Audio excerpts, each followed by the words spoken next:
రాకాలోకంకి స్వాగతం. ఈ కంటెంట్ మీకు నచ్చినట్టయితే లైక్ చేయండి, మీ బంధుమిత్రులకు షేర్ చేయండి. ఇప్పటివరకు సబ్స్క్రైబ్ చేసుకోకపోతే సబ్స్క్రైబ్ బటన్ని నొక్కండి, అదేవిధంగా బెల్ ఐకాన్ని కూడా నొక్కండి.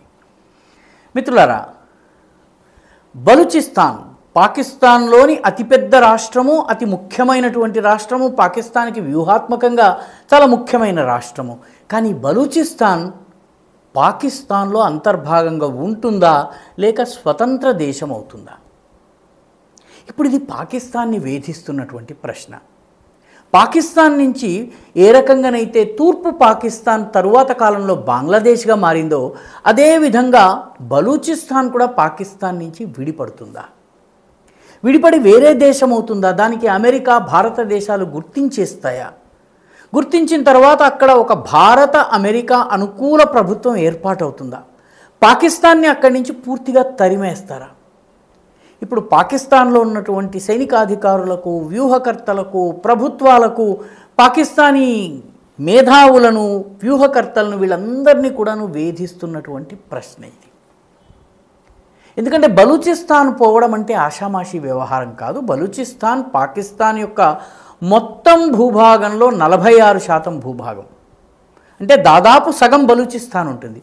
బలూచిస్తాన్ వెళ్ళిపోయినట్లయితే పాకిస్తాన్ సగానికి తెగిపోయినటువంటి రెక్కలు తెగిన పక్షిలాగా అవుతుంది.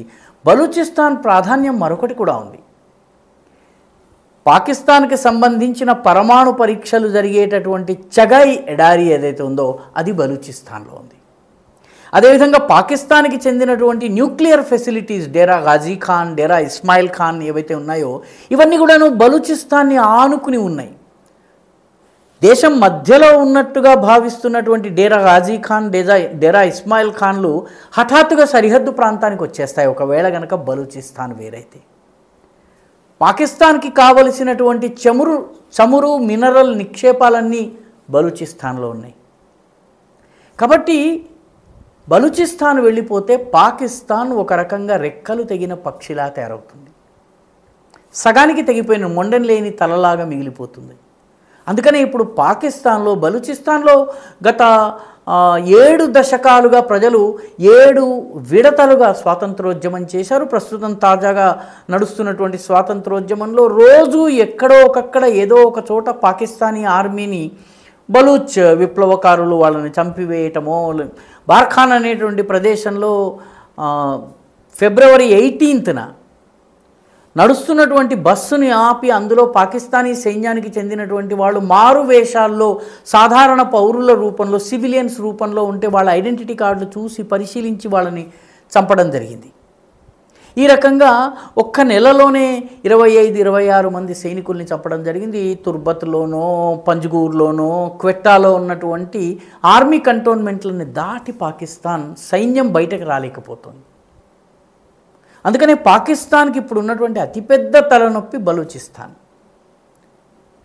నిన్నగాక మొన్న పాకిస్తానీ నేషనల్ అసెంబ్లీ, అంటే మన లోకసభతో సమానం అది, ఈ నేషనల్ అసెంబ్లీలో ఒక సీనియర్ ఎంపీ ఉన్నారు. ఆయన పేరు మౌలానా ఫజలుర్ రెహమాన్. ఈ మౌలానా ఫజలుర్ రెహమాన్ ఆయన ప్రస్తుతం విపక్షంలో ఉన్నారు, కానీ ఆయన అధికార పక్షంలో, విపక్షంలో, అన్ని పార్టీల్లో ఉంటూ ఉంటారు. జమాతే ఇస్లామీ పార్టీకి చెందినటువంటి నాయకుడు ఆయన. ఈ మౌలానా ఫజలుర్ రెహమాన్ ఒక ప్రసంగం చేస్తూ బలూచిస్తాన్లోని 7 జిల్లాలలో పాకిస్తాన్ ప్రభుత్వం పనిచేయటం లేదు, పాకిస్తాన్ ప్రభుత్వం అసలు 7 జిల్లాల్లో లేదు. కాబట్టి 7 జిల్లాలతో పాటు ఖైబర్ పఖ్తూన్వాలో కూడాను పలు జిల్లాల్లో, కుర్రం వ్యాలీ, ఇటువంటి అనేక చోట్ల పాకిస్తాన్ ఆర్మీ లేదు, పాకిస్తాన్ ప్రభుత్వం లేదు. కాబట్టి బలూచిస్తాన్ ఈ 7 జిల్లాలు గనక స్వాతంత్రాన్ని ప్రకటించుకున్నట్టయితే, ఎందుకంటే 7 జిల్లాలు దాదాపు బలూచిస్తాన్లోని 80% భూభాగం. బలూచిస్తాన్ జాగ్రత్తగా గమనిస్తే బలూచిస్తాన్లో 7 డివిజన్స్ ఉన్నాయి. Zhob division, Loralai division, Quetta division, Sibi division, ఈ డివిజన్, అదేవిధంగా నసీరాబాద్ డివిజన్, ఇవి అన్నీ కూడా చిన్న చిన్న డివిజన్స్. ఇవి పాకిస్తాన్ పంజాబ్కి దగ్గరగా ఉంటాయి, అదేవిధంగా ఖైబర్ పఖ్తూన్వాకి దగ్గర ఉంటాయి. ఇక్కడ టీటీపీ, తహరీక్ తాలిబాన్ పాకిస్తాన్ ప్రభావం ఉంది. క్వెటా రాజధాని. ఇవి కాకుండా Kalat division, రక్షాన్ division, Macron division, ఈ 3 డివిజన్స్ చాలా పెద్ద డివిజన్లు ఇవి. దీనిలో అనేక జిల్లాలు ఉన్నాయి. ఆ జిల్లాలు ముఖ్యంగా ఈ జిల్లాలలో ఏ రకంగా చూసినా కూడాను పాకిస్తానీ ప్రభుత్వము పనిచేయనటువంటి పరిస్థితి ఉంది. అంటే పాకిస్తానీ ప్రభుత్వం చాలా జిల్లాల్లో అసలు ఉందా లేదా అన్నది కూడా తెలియనటువంటి పరిస్థితి ఉంది. ఉదాహరణకి చగాయ్ కావచ్చును, పంగ్జూర్ కావచ్చును, గ్వాదర్ కావచ్చును, అవారన్ కావచ్చును, ఈ జిల్లాలన్నిటి నుష్కీ ప్రాంతం కావచ్చును, ఈ కలాత్ ప్రాంతం కావచ్చును, ఖాస్దార్ ప్రాంతం కావచ్చును, వీటిలో పాకిస్తానీ ప్రభుత్వము దాదాపుగా లేదు. కాబట్టి మౌలానా ఫజ్లుర్ రెహమాన్ ఏమంటున్నారంటే ఈ జిల్లాలో కనుక స్వాతంత్రం ప్రకటించుకుంటే ఈ ఐక్యరాజ్య సమితికో ఎక్కడికన్నా వెళ్ళగానే అమెరికా దాన్ని గుర్తించి అదేవిధంగా భారతదేశం కనుక గుర్తించినట్లయితే ఈ ప్రాంతం మనతో వేరైపోతుంది, మరో బంగ్లాదేశ్ ఫార్మ్ అయ్యేటటువంటి పరిస్థితి ఉంది. ఎందుకంటే అక్కడ మన సైన్యం లేదు, అక్కడ మన ప్రభుత్వం లేదు. దీని గురించి ప్రభుత్వం ఏం చేస్తుందని ఆయన ప్రశ్నించినప్పుడు నేషనల్ అసెంబ్లీలో పూర్తి మౌనం. ప్రభుత్వ పక్షం నుంచి ఎలాంటి సంజాయిషీ లేదు. ఎందుకంటే ఇది వాస్తవం. అంటే ఈ 7 జిల్లాల్లో ప్రస్తుతము పాకిస్తాన్ ప్రభుత్వము లేదు, పాకిస్తాన్కి ఏ రకమైన నియంత్రణ లేదు. ఈ ప్రాంతాలలో గ్వాదర్ కూడా ఉంది.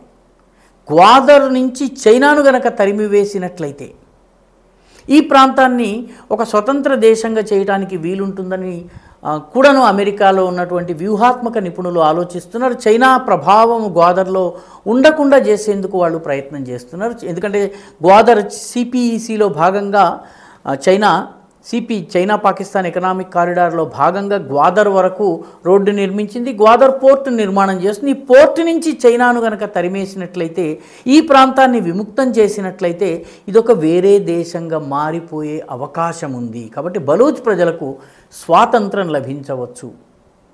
ఈ ఆలోచన ప్రస్తుతము ప్రజల్లోనూ ఉంది, అమెరికా ఆలోచనల్లో కూడా ఉంది. దీనికి భారతదేశం కూడా మద్దతు ఇచ్చే అవకాశం ఉంది అని చెప్పి మౌలానా ఫజ్లుర్ రెహమాన్ అన్నారు. ప్రభుత్వం నుంచి అవును కాదు, ఇలా కాదు అలాగా అని చెప్పి ఎటువంటి స్పష్టీకరణ రాలేదు. సో మొట్టమొదటిసారి పాకిస్తాన్ సెనేట్లో బలూచిస్తాన్ పైన పాకిస్తాన్ నియంత్రణ ఏమాత్రము లేదన్నటువంటి విషయాన్ని అంగీకరించినట్టయింది. రానున్న రోజుల్లో గనక అక్కడ పోరాడుతున్నటువంటి స్వాతంత్ర విప్లవకారులు ఎవరైతే ఉన్నారో వాళ్ళ పోరాటం మరింత ఉధృతమైనట్లయితే ఆ ప్రాంతం మొత్తం కూడా స్వతంత్రమైనా కూడా మనము ఆశ్చర్యపోనక్కర్లేదు. పాకిస్తాన్ యొక్క మ్యాపులో ఈ భూభాగం పాకిస్తాన్ నుంచి వేరైనా కూడాను మనము ఆశ్చర్యపోనక్కర్లేదు. ఈ వీడియో మీకు నచ్చినట్టయితే లైక్ చేయండి, షేర్ చేయండి, ఈ ఛానల్కు సబ్స్క్రైబ్ చేయండి. మీ అభిప్రాయాన్ని కమెంట్ల రూపంలో తప్పనిసరిగా పంపించండి.